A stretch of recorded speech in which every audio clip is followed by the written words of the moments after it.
নমস্কার বন্ধুরা, আমি পলাশ বিশ্বাস আর আপনারা দেখছেন পলাশ বিশ্বাস ভিডিওস। আশা করি আপনারা প্রত্যেকে ভালো আছেন এবং আপনাদের বাগানের গাছগুলিও ভীষণ ভীষণ ভালো আছে। বন্ধুরা, এই সময় লেবু গাছে নিয়ে পরিচর্যা, এটা বুঝতেই পেরে গেছেন থাম্বনেল আর টাইটেল দেখে। তো এই সময়ে দাঁড়িয়ে লেবু গাছে কি খাবার দাবার দেব এবং কি কাজ, কোন কোন কাজগুলোকে করব, সেগুলো একটু আজকের ডিটেলসে জেনে নিই। এই সেপ্টেম্বরের মাঝামাঝি থেকে অক্টোবরের মাঝামাঝির মধ্যে কিন্তু আমাদের এই কাজগুলোকে করে ফেলতে হবে এবং খাবার দাবারও দিয়ে দিতে হবে। তো আমি যেটা দেখাবো বা বলবো সেটা হচ্ছে, এই সময় দেখবেন লেবু গাছের গ্রোথ কিন্তু দারুণ হচ্ছে, অর্থাৎ বর্ষার জলে যেরকম নাইট্রোজেনের মাত্রা বেশি থাকার জন্য বৃষ্টির মধ্যে, তাহলে আমরা কিন্তু জানি যে সব গাছই গ্রোথ নেয় ভীষণভাবে, আর লেবু গাছও তার ব্যতিক্রম হবে না। তো এই ক্ষেত্রে দাঁড়িয়ে বা এই সময় দাঁড়িয়ে যাদের টবের গাছটা রিপোর্ট করার প্রয়োজন আছে, তারা অবশ্যই কিন্তু এই সময় রিপোর্টিং করে নেবেন। হ্যাঁ, অবশ্যই বৃষ্টি থেকে 2-3 দিন একটু শেডে এরিয়া রাখবেন, যেখানে গাছটা মাটিটা শুকনো হয়ে যাবে। সুন্দরভাবে তুলে নেবেন, টব থেকে তুলে নিয়ে শিকড় কাটাই ছাঁটাই যেরকম প্রয়োজন পড়বে সেরকমভাবে করবেন। করে পুনরায় আপনারা কিন্তু গাছটিকে প্রতিস্থাপন করে দেবেন। যাদের গাছের ডাল অত্যধিক লম্বা হয়ে গেছে মনে হচ্ছে, তারা গাছের ডাল প্রুনিংও করে দিতে পারেন। আর হ্যাঁ, অবশ্যই ফাঙ্গিসাইডের ব্যবহারটা করতে কিন্তু ভুলবেন না। কাটা অংশে ফাঙ্গিসাইড প্রলেপ লাগিয়ে দেবেন পেস্ট করে, এবং টবের মিডিয়াতেও ফাঙ্গিসাইড মিশিয়ে নেবেন এবং গাছের যে শিকড় কাটাই ছাঁটাই করছেন তারপরে ফাঙ্গিসাইডও সেখানে কিন্তু ছড়িয়ে দেবেন। যে কোনো ফাঙ্গিসাইডই আপনারা দিতে পারেন। আর আমার এই টবটায় আমি যেহেতু গতবারে করেছি, তো সেই ক্ষেত্রে প্রয়োজন নেই সেভাবে, কারণ অনেকটাই শিকড় গত বছর কাটাই ছাঁটাই করা হয়েছিল, এবছর আর করব না, এরকমই থাকবে গাছটা। তো যেটা করতে হবে বা এখনের পরে আবার পরবর্তীকালেও আপনারা করতে পারেন শীতের পরে গিয়ে, তো সেই সময় যদি দেখি প্রয়োজন মনে হয় তাহলে করব। তো যেটা ব্যাপারটা দাঁড়াচ্ছে, এই সময়টায় রিপোর্টিং করাটা ভীষণ ভালো বা ভীষণ প্রয়োজনীয়, যে আগামী দিনে যদি লেবু প্রচুর পরিমাণে আপনাদের গাছ থেকে পেতে চান। প্রচুর লেবু ফলবে। এখনও দেখুন আমার গাছে তোলা হয়ে গেছে, তবু এই ছোট্ট গাছে এখনও 3খানা কিন্তু রয়েছে, 3-4খানা লেবু। তো যেটাই হোক, এই পাতিলেবু গাছ বলুন বা যে কোনো লেবু গাছে এই একটাই পরিচর্যা এই সময় কিন্তু দাঁড়িয়ে আমাদের করে ফেলতে হবে। কি খাবার দিতে হবে, কিভাবে পরিচর্যা করব সেটা বলে রাখবো। তো দেখুন, সবার প্রথম যেটা করতে হবে, আগাছা সাফ করতে হবে, আগাছা মুক্ত রাখতে হবে। যেমন সমাজ, তেমন হচ্ছে আমাদের টবের মাটি। তো আগাছাগুলোকে তুলে ফেলে দিচ্ছি। তো এইভাবে আগাছা তুলে ফেলে দিয়ে মাটিটাকে হালকা হাতে এরকম উপর থেকে খুঁচিয়ে নেবেন, কারণ এই সময় ফিডার রুটগুলো ভীষণ অ্যাক্টিভ থাকে, অনেকটাই মাটির কাছাকাছি চলে আসে এবং উঠে আসে। তো খুব বেশি ছিঁড়ে গেলে সমস্যা, তাই সামান্য অল্প বিস্তর ছিঁড়লে কোনো সমস্যা নেই। তো মিডিয়াটা কীরকম বানাবেন, যারা লেবু গাছ নতুন এনে বসাবেন সেটাও তো বলবো। তার আগে কি খাবার দিচ্ছি একবার দেখে নিই চট করে। এখানে 1 চা চামচ পরিমাণে রয়েছে এপসাম সল্ট বা ম্যাগনেসিয়াম সালফেট। তার পাশাপাশি যেটা দেখতে পাচ্ছেন রয়েছে এটাও 1 চা চামচ পরিমাণে নেবেন। সেটা হচ্ছে জিআর দানা, যার মধ্যে 17 থেকে 19 রকমের অনুখাদ্য বা মাইক্রোনিউট্রেন্ট আছে। এটা 1/2 টেবিল চামচ পরিমাণে রয়েছে লেদার মিল বা চামড়া কুচি সার। এর পরিবর্তে সরিষার খোলের ডাস্ট ব্যবহার করা যেতে পারে, কিন্তু এই মুহূর্তে করা যাবে না, বৃষ্টি হচ্ছে। তো তার পাশাপাশি যেটা দেখছেন, এটা হাড় গুঁড়ো বা বোন ডাস্ট 1 টেবিল চামচ। এটা হর্নমিল বা শিংকুচি 1 টেবিল চামচ। বায়ো পটাশ বা অর্গ্যানিক পটাশ বা জৈব পটাশ যেটাই বলি না কেন 1 টেবিল চামচ। তার পাশাপাশি যেটা দেখছেন পাশে রয়েছে নিমখোল 1 টেবিল চামচ পরিমাণে। এই যে নিমখোল 1 টেবিল চামচ। তো এই কটা খাদ্য উপাদান আমরা কিন্তু এই সেপ্টেম্বরের যে মাঝামাঝি বা শেষের দিকে একবার দেবো, আর অক্টোবরে আর একবার লাস্ট দিয়ে দেবো শীতের আগে।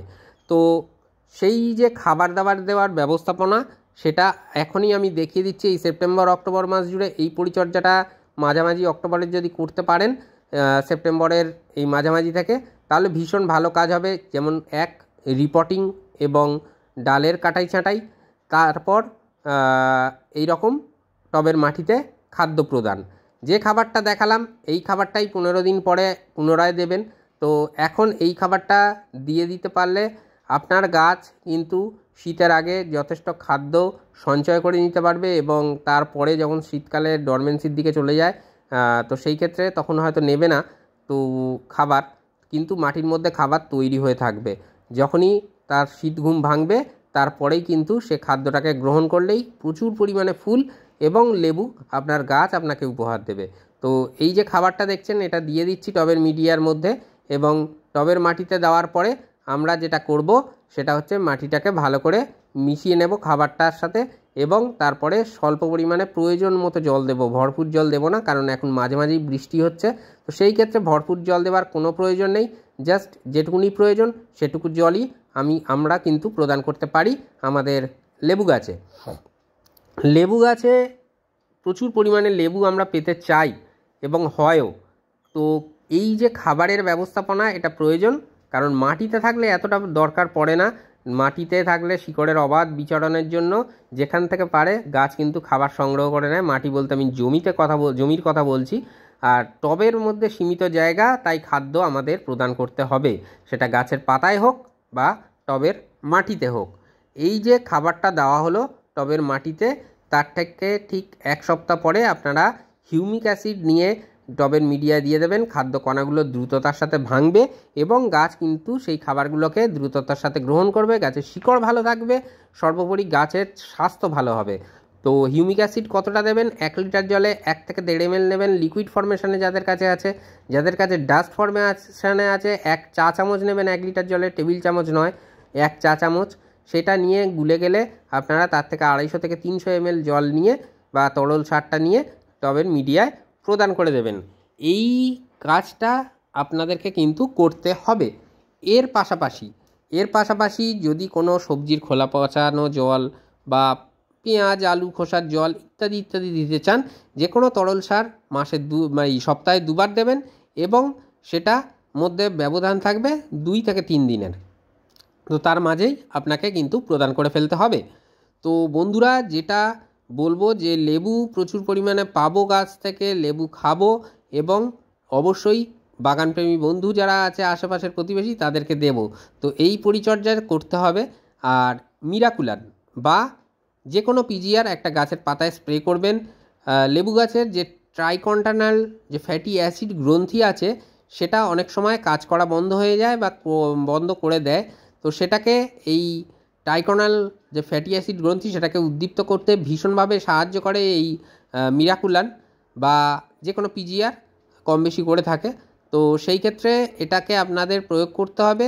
যে কোনো প্ল্যান্ট গ্রোথ রেগুলেটর একটা খাবার দেওয়ার মাটিতে ঠিক 1 সপ্তাহ পরে গাছের পাতায় স্প্রে করে দেবেন।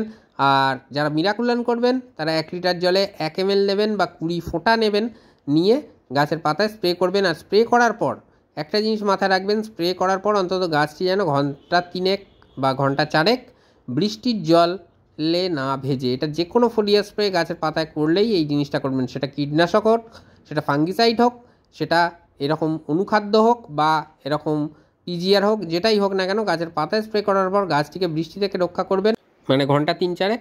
আর যেটা বলবো, এই পিজিআর দেওয়ার ঠিক 2 দিন পরে একটা অনুখাদ্য দিয়ে দেবেন। যে কোনো অর্গ্যানিক অনুখাদ্য দিতে পারেন। আমি বায়োটা দেখাচ্ছি মানে এটাই দিতে হবে এমনটা নয়।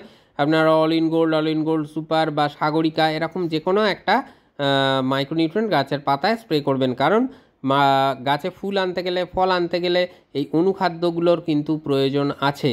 শুধুমাত্র এনপিকে অর্থাৎ নাইট্রোজেন ফসফেট পটাশ দিলেই হবে না টবের মাটিতে, গাছের পাতায়ও কিন্তু স্প্রে করতে হবে এই অনুখাদ্য। তাই বলবো বন্ধুরা, যেভাবে বললাম এইভাবে করুন, দেখবেন আপনার গাছ লেবু গাছ ফুলে ফলে ভরে থাকবে সব সময়। তো যেটা বলবো আর একটা জিনিস, এই ফুল ফল তো আনলাম কিন্তু তার পাশাপাশি আসে পোকামাকড়ের আক্রমণ হয় 10 দিনের ব্যবধানে। কোনো অর্গ্যানিক কীটনাশক, যেহেতু সমস্তটাই অর্গ্যানিক উপায়ে হচ্ছে, তাই বলবো যে কোনো অর্গ্যানিক কীটনাশক আপনারা কিনে রাখবেন, সেটা গাছের পাতায় স্প্রে করবেন 10 দিন ছাড়া।